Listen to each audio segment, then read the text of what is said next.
Hola a todos, el día de hoy vamos a hacer un repaso al curso de química. Vamos con la primera pregunta, nos dice: actualmente los sólidos se pueden clasificar en no cristalinos, como por ejemplo el vidrio y los plásticos, y también en sólidos cristalinos.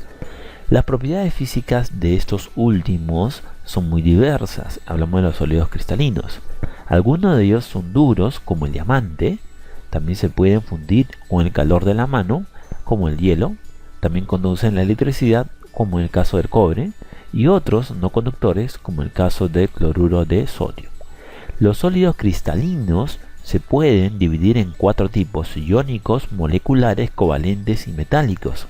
Respecto a las sustancias mencionadas en estado sólido, relacione el valor de verdad o falsedad según corresponda. Primero, el cobre es un sólido metálico y el hielo es un sólido molecular, es verdadero.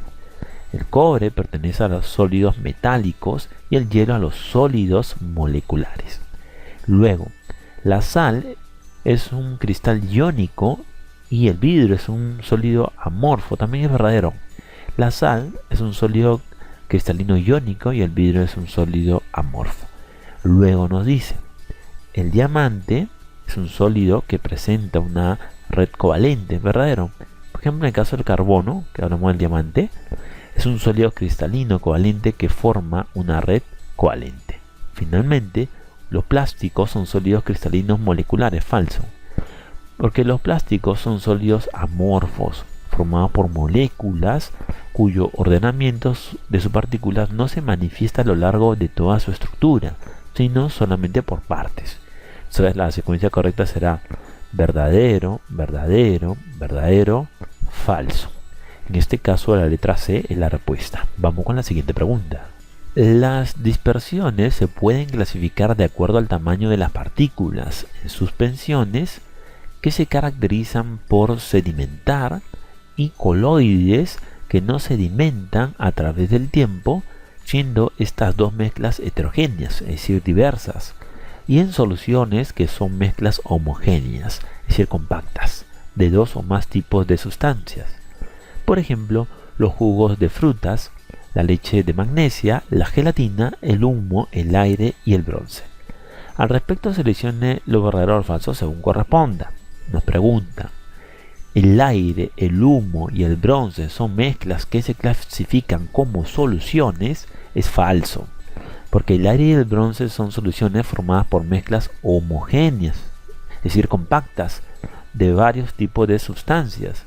El humo es un coloide donde sus partículas son de mayor tamaño que las soluciones y no se sedimentan, por eso es incorrecto.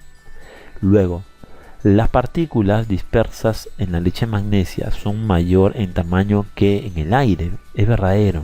La leche de magnesia es una suspensión donde sus partículas dispersas se separan por sedimentación debido a la acción de la gravedad y son de mayor tamaño que las partículas dispersas del aire. Luego, la gelatina es un coloide y los jugos de fruta son suspensiones, verdadero. La gelatina es un coloide, mezcla heterogénea, donde sus partículas dispersas no sedimentan, y los jugos de fruta son suspensiones, mezcla heterogénea, que pueden separar sus fases por sedimentación. Entonces la secuencia correcta aquí será, por ejemplo, falso, verdadero y verdadero. La letra D es la respuesta. Vamos con la siguiente pregunta. El alcohol isopropílico, es decir, esta fórmula de aquí, es un lípido soluble en agua, inflamable, se evapora rápidamente. Por esta razón es usado como un producto de limpieza en dispositivos electrónicos y lentes de lectores láser. Si se mezcla 120 gramos de este alcohol con 72 gramos de agua, ¿cuáles son las fracciones molares del alcohol y el agua respectivamente? Nos dicen que, como dato, los pesos atómicos del carbono son 12, el hidrógeno es 1 y el oxígeno 16. Primero, hay que recordar que la fracción molar es esta fórmula, es decir, vamos a hallar la cantidad de moles que nos pide entre el total. Es una división. Primero, vamos por parte. Nos dice el peso total es 120 gramos de alcohol. Ahora la masa será, la fórmula nos la dan aquí, será 3, porque este 3 lo vemos aquí, por el carbono. Y el carbono vale 12. Más 8 por el hidrógeno, que vale 1. Más 16 por 1, que es el oxígeno, que esto lo tenemos ahí. Vamos a operar y sumar y nos va a salir 60. Entonces, aquí tenemos el total, que es 120 entre 60, tenemos 2 moles. Ya lo tenemos ahí. Luego, en el caso del agua, que es H2O, nos dice que la masa es 72 gramos de agua. Pero aquí la fórmula H2O, 2 por hidrógeno, que es 1, más 1 por el oxígeno, que es 16, nos sale 18.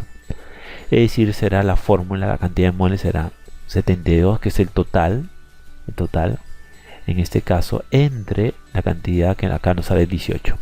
Son 4 moles.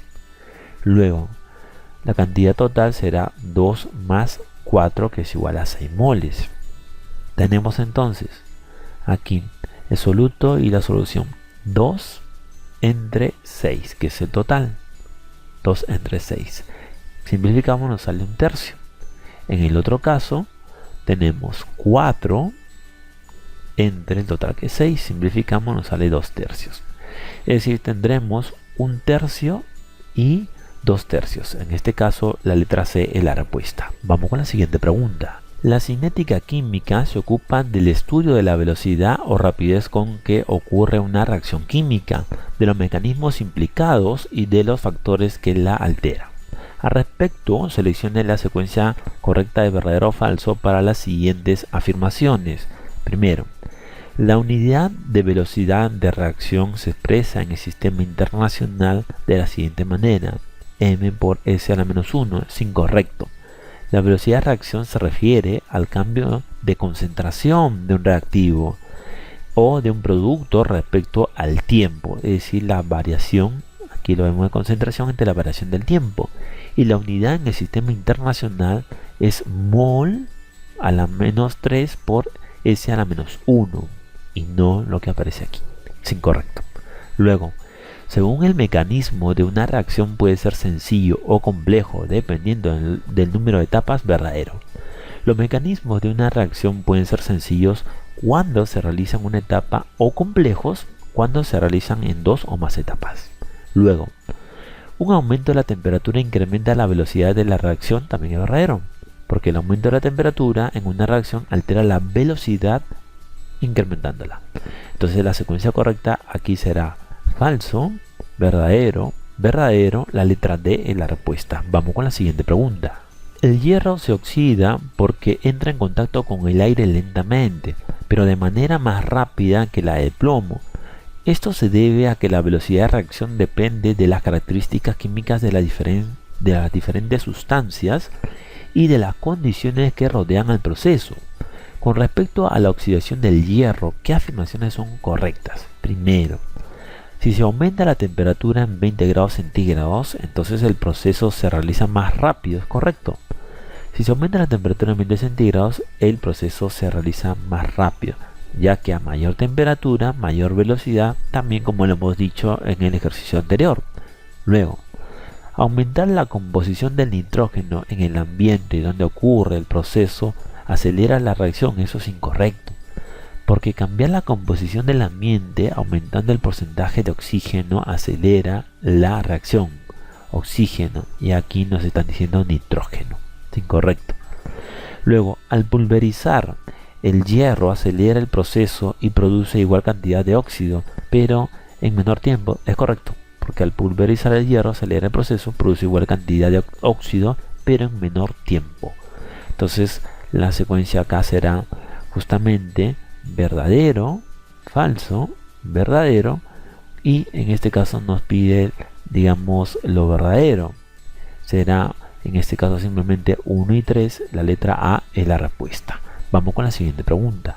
La electrólisis es un proceso químico que tiene lugar al pasar una corriente eléctrica continua a través de un sistema formado por 2 electrodos y una masa fundida o en disolución de un electrolito.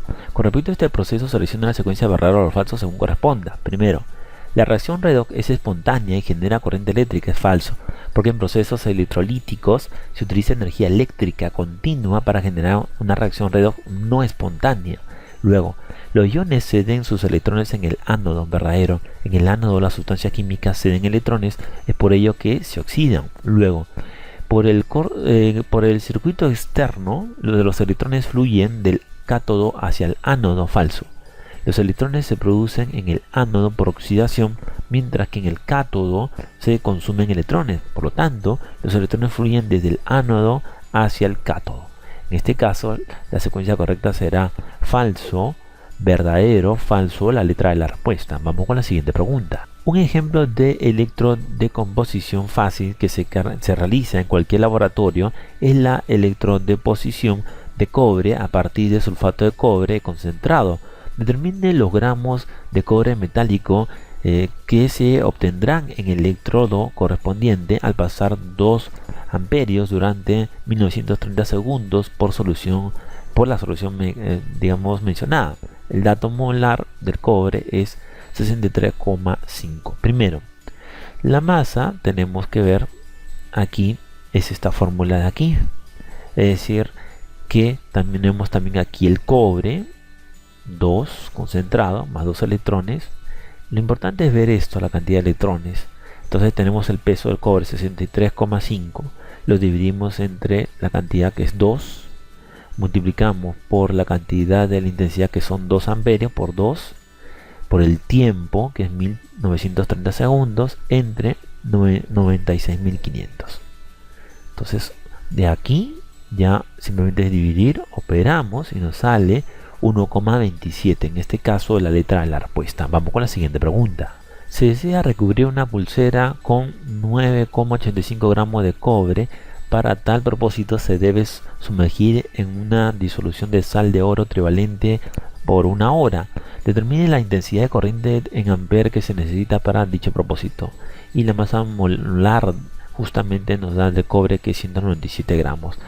Similar al problema anterior, es decir, 197 que es el total entre justamente los electrones, aquí tenemos 3, por la intensidad, que es lo que nos pide el problema, por el tiempo, que en este caso el tiempo será 3600 segundos, y luego, porque aquí no dice una hora equivale a 3600 segundos, entre 96.500, y eso es igual a 9,85. Todo esto es igual a 9,85. De esta ecuación vamos a operar porque simplemente dividir, multiplicar y vamos a hallar el valor de i, que nos va a salir en este caso 4 por 10 a la 0. Es decir, en este caso la letra B es la respuesta. Esperamos que les haya gustado este video, esperamos sus comentarios y sugerencias y los invitamos a que se suscriban a este canal para que puedan ver todos los videos que tenemos para ustedes. Gracias a todos.